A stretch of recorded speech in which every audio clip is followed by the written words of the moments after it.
nhiều dollar mình kêu để do đây đó mình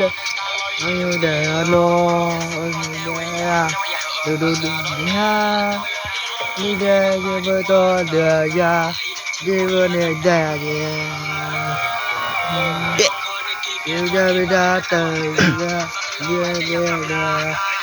đi ra chưa lên đây đi ra chờ để ra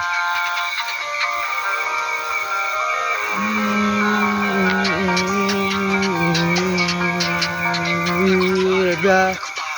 đi ra lo được cả nó nói cho là dễ vậy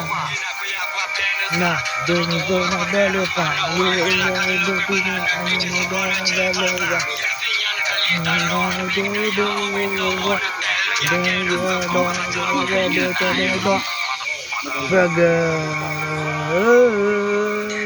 như đổi ra vừa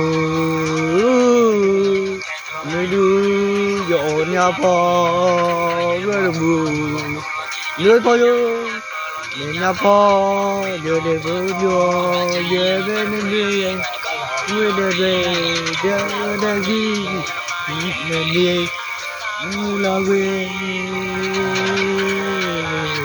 đi để đồ mua để đi để